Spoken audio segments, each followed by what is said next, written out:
নমস্কার, আসান কুক ট্যুরে আপনাদের স্বাগত। আপনারা দেখেছেন আমি কিছুদিন হলো আমার এই চ্যানেলে ভিডিও আপলোড করছি। তো সেগুলো হচ্ছে মেনলি বেড়ানোর ভিডিও, এবং আমার চ্যানেলের নাম হচ্ছে আসান কুক ট্যুর।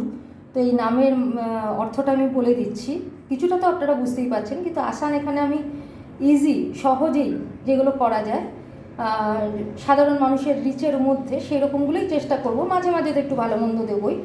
তো আমার ফার্স্ট প্রায়োরিটি হচ্ছে, প্রথম আমি যেটা করতে চাইছি সেটা হচ্ছে রান্না, কুকিং। সেই জন্য আসানের পরে হচ্ছে কুক, তারপরে হচ্ছে ট্যুর, মানে বেড়ানো। মাঝে মাঝে আমি টুকটাক তো বেড়াতে ভালোবাসি, তো সেগুলোও দিচ্ছি। তো বেড়ানোটা আগে দিয়েছি, দিয়ে এবার আমি নতুন করে শুরু করছি রান্না। তো আশা করি আপনারা বুঝতেই পারলেন এবং আমার পাশে থাকবেন, রান্নাগুলো দেখবেন এবং কমেন্ট পাস করে আমাকে জানাবেন কেমন লাগছে বা আরও কী কী দেখতে চান, এগুলো আমাকে অবশ্যই জানাবেন। ধন্যবাদ। অবশ্যই আপনারা দেখবেন আসান কুক ট্যুর এবং সেটাকে লাইক, শেয়ার, সাবস্ক্রাইব করতে কিন্তু ভুলবেন না। এখন আমি ডাল ভিজিয়েছি কালকে রাতে, ডাল দিয়ে আমি ধোকা করব, বাঁধাকপির ধোকা। তো তার জন্য কী কী লাগছে আমি বলে দিচ্ছি। আর সবার আগে বলছি, এই রকম একটা বাটিতে সমপরিমাণ যতটা ছোলার ডাল ততটাই মটর ডাল ভিজিয়েছিলাম, এবার এটা বাটবো। তো আপনারা যেভাবেই করুন না কেন, দুটো পরিমাণ সমান থাকবে, তাহলে টেস্ট ভালো আসে। নিয়ে নিয়েছি গোটা এই বাঁধাকপিটা, যদিও এটা পুরোটা লাগবে না, এর অর্ধেকটা আমি নেব, ঠিক আছে? তারপর দেখুন কি করছি। বাঁধাকপি অর্ধেকটা কেটে নিয়েছি, এবার এটা দিয়ে আমি করব। জল গরম বসিয়ে দিয়েছি, এতে বাঁধাকপি আমি একটু ভাপিয়ে নেব। আমার জল ফুটে গেছে, আঁচ বাড়ালে পরে জল টকবক করে ফুটছে, এই সময় আমি বাঁধাকপিটা এর মধ্যে দিয়ে দেবো। পরে এবার আমি জল ঝরিয়ে নিচ্ছি, জাস্ট একটু রেখেই আমি জলটা ঝরিয়ে নিচ্ছি। দেখুন বাঁধাকপির অরিজিনাল যে অবস্থা সেটাই রয়েছে। জল ঝরানো হয়ে গেছে, জলটা ঝরুক, এইভাবে আমি রেখে দেবো। ততক্ষণে আমি যাচ্ছি ডালটা বাটতে। আমার ডাল বাটা হয়ে গেছে, এবার আমি পেঁয়াজ, রসুন এগুলো বাটবো। তার জন্য নিয়ে নিয়েছি আমি মাঝারি সাইজে দুটো পেঁয়াজ আর এই 6 কোয়া মতো রসুন। যে যেরকম খাবেন, এটা কিন্তু কেউ ইচ্ছা করলে নিরামিষও খেতে পারেন, কিন্তু আমি নিরামিষ করি না।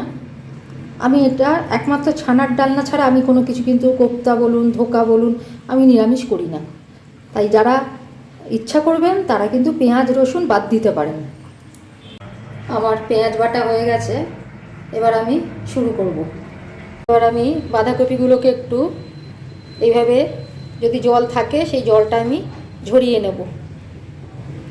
জলটা ঝরিয়ে নিয়ে আমি এবার মাখবো। দেখুন আপনারা আমি কি কি দিচ্ছি, ফিরে আসছি পুরো জলটা ঝরিয়ে নিয়ে। বাঁধাকপি আমার জল ঝরানো হয়ে গেছে, এবার আমি এতে এক এক করে দিয়ে দিচ্ছি আদা বাটা, 1 চামচ মতো দিলাম আদা বাটা। এতে দেব 2 চামচ মতো দেব পেঁয়াজ বাটা। এতে আমি ডাল বাটাটা দিয়ে দিয়েছি পুরোটা, আর দিয়ে দিচ্ছি ধনে গুঁড়ো দিয়ে দিচ্ছি 1 চামচ ধনে গুঁড়ো দিলাম, 1 চামচ দিয়ে দিচ্ছি, 1 চামচের একটু কম দিয়ে দিচ্ছি, সরি আগেরটা ছিল জিরে গুঁড়ো 1 চামচ দিয়েছি, এটা হচ্ছে ওই 3/4 চামচ, এটা হচ্ছে ধনে গুঁড়ো। অল্প একটু দিয়ে দিচ্ছি হলুদ গুঁড়ো, অল্প একটু দিয়ে দিচ্ছি গরম মশলা গুঁড়ো, কারণ কারিতেও আমি গরম মশলা দেবো, সেই জন্য গরম মশলা গুঁড়ো এখানে না দিলেও হয়, তবে দিলে পরে একটু গন্ধটা ভালো আসে, তো আলাদা বড়া করেও খেতে পারেন। আর দিয়ে দিচ্ছি আন্দাজ মতো নুন, অল্প নুন দিচ্ছি। কেউ যদি, কারণ অনেকে এটা এরকম করতে পারেন যে ধরুন কাঁচা বাঁধাকপি দিয়ে করলেন, সেক্ষেত্রে কি বাঁধাকপিটা নুন দিয়ে একটু মেখে রাখবেন, তাহলে তার থেকে জল বেরিয়ে আসে। এটা যেহেতু শীতের শেষের দিকের বাঁধাকপি একটু শক্ত মতো হয়ে যাচ্ছে, সেই জন্য আমি একটু ভাপিয়ে নিয়ে করেছি। আর এমনিতেও আমি এগুলো একটু ভাপিয়ে নিয়েই করি, আমি সেইভাবেই অভ্যস্ত আর কি। আমি কাঁচা এগুলো খুব একটা দিই না, যেগুলো দিই সেগুলো যখন দেখাবো তখন আপনাদের বলে দেবো। তো এই হয়ে গেল আমার জিনিস। এবার আমি এটাকে চটকে মেখে নেব। শুধু মাখলেই হবে না, ফ্যাটাতে হবে, আমি দেখিয়ে দিচ্ছি সেটা। দুটো আমি দিয়ে দেবো কাঁচা লঙ্কা কুচি, দুটো কাঁচা লঙ্কা কুচি। একটু ঝাল না হলে ভালো লাগে না, যাদের ইচ্ছা হবে মিষ্টি দিতে পারেন, আমি বারবার বলে দিচ্ছি। আমি কিন্তু এতে মিষ্টি দিই না, আমি শুধু নুনটাই দিলাম, কারণ আমার গ্রেভি থেকে মিষ্টি এর মধ্যে ঢুকবে, রস না ঢুকলে ঠিক ভালো লাগে না। তো দেখুন আমি কি পদ্ধতিতে করছি। কাঁচা লঙ্কাগুলো সমস্ত, দুটো কাঁচা লঙ্কা এইভাবে আমি কুচিয়ে কেটে নিলাম, নিয়ে বাড়িতে ঢেলে দিচ্ছি।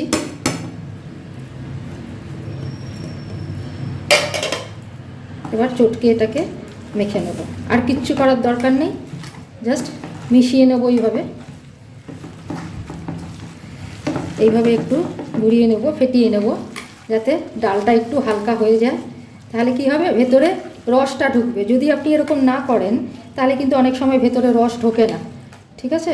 সেই জন্য যত এরকম হয়ে ঘোরাবেন, ফেটাবেন, তত কিন্তু ডালটা নরম হয়ে আরও লিকুইড মতো হবে, তাতে সুবিধা হবে, এটা খেতে ভালো লাগবে। এবার আমি এই থালাটা নিয়ে নিয়েছি, এতে আমি তেল মাখাবো। এতে একটু গায়েতে তেল মাখিয়ে নেবো। দেখুন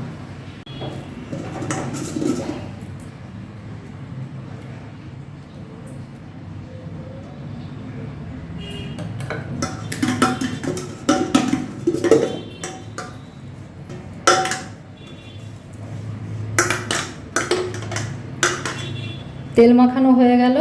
এবার এটার মধ্যে আমি এই পুরো মিশ্রণটা দিয়ে দেবো। অনেকের মনে হবে খুব ঝামেলার জিনিস, কিন্তু হ্যাঁ, ভালো জিনিস খেতে গেলে তো একটু ঝামেলা করতেই হয়, কিন্তু আমার ঝামেলা আরও বেশি। এই কারণে বলছি, দেখুন পুরো ভিডিও আমি একাই করি, ডাল বাটা, পেঁয়াজ বাটা, সমস্ত কিছু কিন্তু আমাকে একাই করতে হচ্ছে। বাঁধাকপি এইভাবে কুচিয়ে কাটা, ভাপানো, সব। অনেকের ক্ষেত্রে একটু হেল্পিং হ্যান্ড থাকে, যে কেউ হয়তো কেটে দিল, কেউ বেটে দিল। আমার ক্ষেত্রে সেটা হয় না, আমার বাড়িতে লোক নেই আসলে, সেই জন্যই আমি, অথচ আমি রাঁধতে ভালোবাসি, সেই জন্য আমি একা হাতেই এগুলো করি। আর একটা ব্যাপার হচ্ছে, নিজে থেকে করে যেহেতু অভ্যাস হয়ে গেছে না, আমার কারো করাটা ঠিক পছন্দও হয় না। হ্যাঁ, কে জানে কখন কীভাবে করবে, কাটাটা ঠিক হবে কি না, বাটাটা ঠিক হবে কি না, ইত্যাদি। তো এইভাবে আমি এটা বসিয়ে দিচ্ছি, চেপে চেপে আমি এটা বসিয়ে দিচ্ছি। আশা করি সবাই বুঝতে পেরেছেন। এখানে জল গরম বসিয়ে দিয়েছি, জল কিছুটা গরম হয়েছে, এর উপরে আমি কিন্তু এই থালাটাকে বসিয়ে দেব। দিয়ে এবার আমি এটা ঢেকে দেবো আর আঁচ বাড়িয়ে দেবো। ব্যাস, এবার একটু ভাপে হবে এটা। ফিরে আসছি, এটা ভাপে বানিয়ে নিয়ে ফিরে আসছি। ওটা সাইডে ভাপাতে দিয়ে দিলাম, ততক্ষণ আমি ধোকার মশলাগুলো রেডি করার জন্য কড়া বসিয়ে দিলাম। এতে এবার দিয়ে দিচ্ছি, গরম হয়ে গেছে, তেল দিয়ে দিচ্ছি আন্দাজ মতো।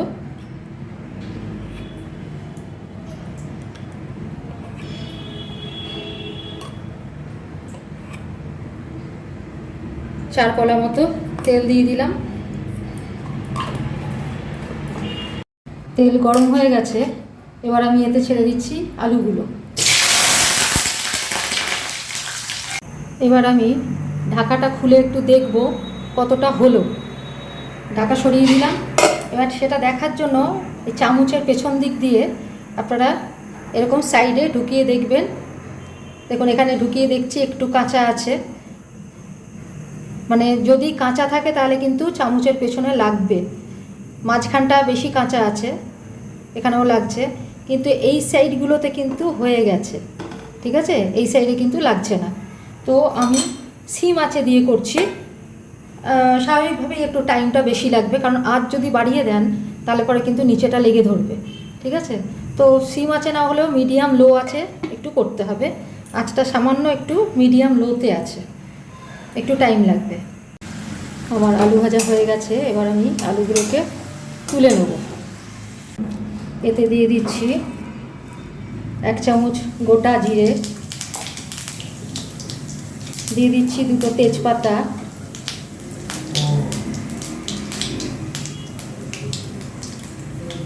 দিয়ে দিচ্ছি 3টে চেরা কাঁচা লঙ্কা,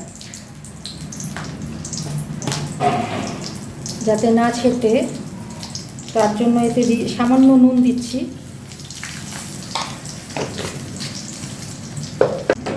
এবার এতে একে একে দিয়ে দিচ্ছি বাকি পেঁয়াজ বাটাটা। 2টো পেঁয়াজ বেটেছিলাম, কিছুটা তার মধ্যে দিয়েছিলাম ধোকা তৈরিতে, বাকিটা দিয়ে দিলাম, পুরোটা এখানে দিয়ে দিলাম। আচ্ছা, এবার দিয়ে দিচ্ছি 1 চামচ আদা বাটা, দিয়ে দিচ্ছি 1 চামচ জিরে গুঁড়ো,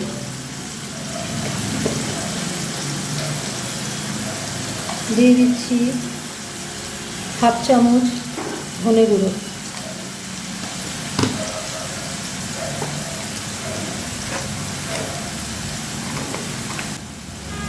একটু টমেটো বাটা। টমেটোটা আসলে বাটা আমি দেখাতে পারলাম না, কারণ আমি টমেটো বাটা রেখে দিই, তো সেখান থেকে এই 2 চামচ মতো, এই চামচের 2 চামচ, এগুলো ধরে নিন 4 চামচের 2 চামচ দিয়ে দিচ্ছি, কারণ অনেকটা পরিমাণে হবে গ্রেভিটা, তো সেখানে টকটাকে ছড়াতে হবে। আচ্ছা, আর একটা দিচ্ছি হলুদ গুঁড়ো দিয়ে দিলাম এই চামচের 1/2 চামচ মতো, দিয়ে এবার কষাবো। আর একটু নুন দিচ্ছি এতে কষানোর জন্য, একদম ফাইনালি নুন দিয়ে দিচ্ছি।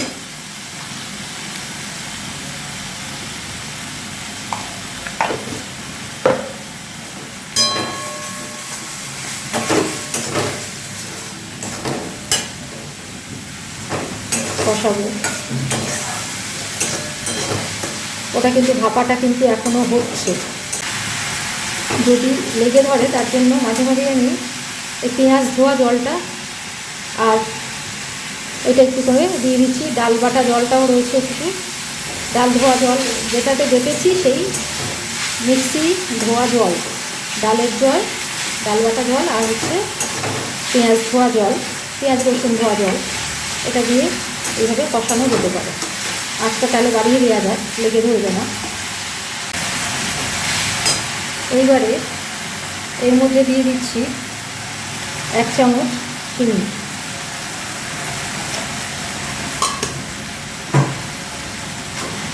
চিনি যেহেতু দিলাম আঁচ কিন্তু কমিয়ে রাখবো, চিনি ধীরে ধীরে ক্যারামেলাইজ হবে, তার টেস্ট গন্ধ সব মিলেমিশে খুব সুন্দর হবে, সেই জন্যই চিনি দিয়ে কষাবো। চিনি যদি পরে ঝোলেতে দেওয়া হয় তাহলে কি হয়, চিনির তো একটা রসালো ব্যাপার আছে, পানসে মতো ব্যাপার আছে, ইচ্ছা হলে দিতে পারেন, যাদের ইচ্ছা হয় তারা পরে চিনি দিতেই পারেন, তো আমি চিনি দিয়ে কষাই। এদিকে এটা দেখুন অনেকটা হয়ে এসছে, কারণ রঙটাও কিন্তু চেঞ্জ হয়েছে, এই কাঁচা ডাল বাটার রঙটা আর নেই, এটা কিন্তু একটু ফিকে রঙ হয়েছে। সাইডে বাঁধাকপি ভাজা বা বাঁধাকপি রান্নার যে রঙ, সেই রঙটাও কিন্তু ফিরে আসছে, আর আস্তে আস্তে সাইড থেকে কিন্তু বাঁধাকপি ছাড়ছে, তার মানেই বুঝতে পারছেন এটা হয়ে এসছে।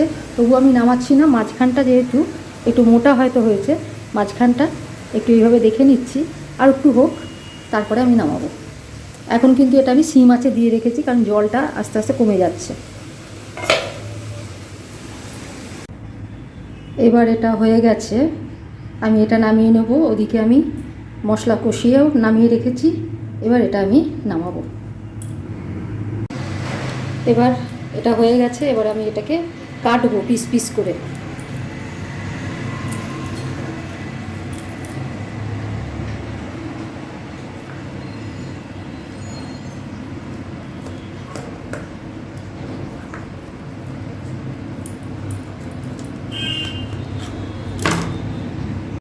সাইডগুলো ছেড়ে এসছে, আগে কাটা হয়ে গেছে, এবার সাইডগুলো আগে এইভাবে কেটে কেটে নেব। এই যে ছেড়ে ছেড়ে এসছে, এবার তুলব। কাটা আমি দেখাচ্ছি।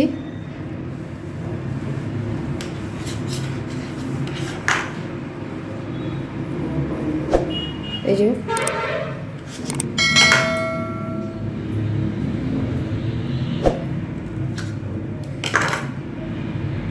এইভাবে সব কেটে কেটে দেখাচ্ছি। এটা কিন্তু গরম থাকতে থাকতেই করতে হবে, তা নাহলে কিন্তু ডাল ঝুরঝুরে হয়ে ভেঙে যাবে। এটা মাথায় রাখতে হবে। ফিরে আসছি সবগুলো কেটে কেটে নিয়ে এগুলো এরকম হয়েছে। এরপরে আমি ভাজবো, পরে আসছি। এই ধোকাগুলো তুলে রাখা আছে। এবার এই ধোকাগুলো আমি একে একে ভাজবো। তেল গরম হয়ে গেছে, ভাজ আস্তে করে ছাড়বো এক একটা। বেশি একসাথে ছাড়বো না, ভেঙে যেতে পারে।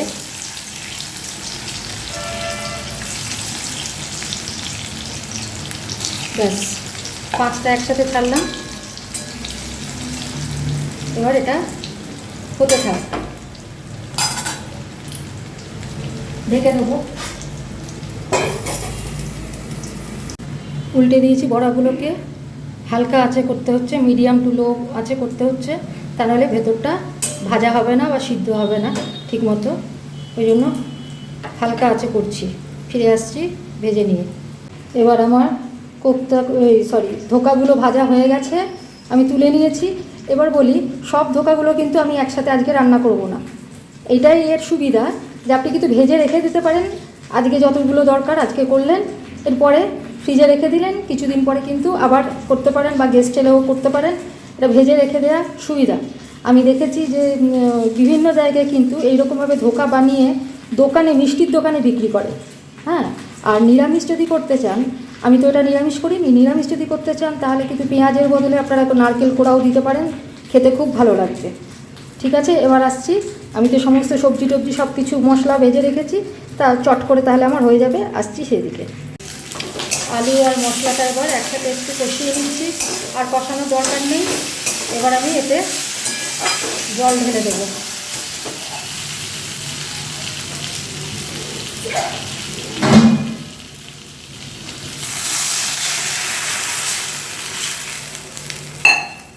জল ঢেলে দিলাম। এবার এটা হবে, আলু সিদ্ধ হবে, তারপরে আমি এতে কোপ্তা ছাড়বো। ব্যাস, এখন আর কিচ্ছু করার নেই, এটা এরকম হবে। আলু আমার মোটামুটি সিদ্ধ হয়ে এসছে। এই সময় আমি তেজপাতাগুলো তুলে ফেলে দেবো। এই তেজপাতাগুলো তুলে ফেলে দেবো। 2টো তেজপাতা দিয়েছিলাম, ফেলে দিচ্ছি। আর একটু সিদ্ধ হোক, জলটা আর একটু কমুক, তারপরে আমি ধোকাগুলো ছেড়ে দেবো।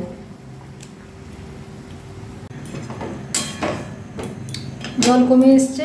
এবার আমি 8টা কোপ্তা ছেড়ে দিচ্ছি, ধোকা 8টা ধোকা ছেড়ে দিলাম। এবার একটু আঁচ কমিয়ে রাখলাম, একটু ফুটুক, এর ভেতরে একটু রস ঢুকুক বা ঝোলটার টেস্ট ঢুকুক।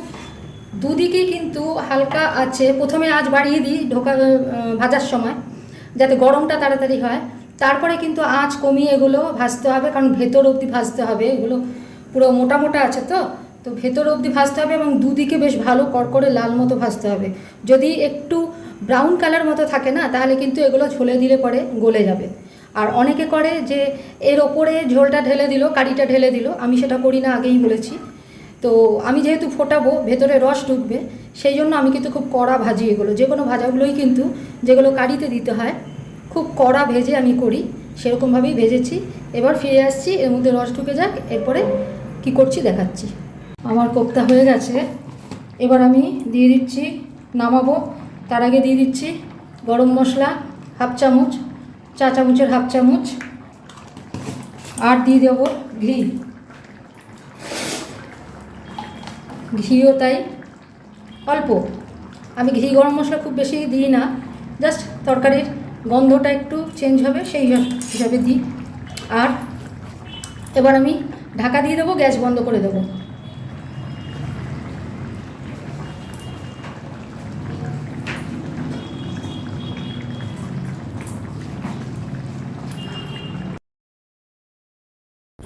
আমার ধোকা রেডি টু সার্ভ।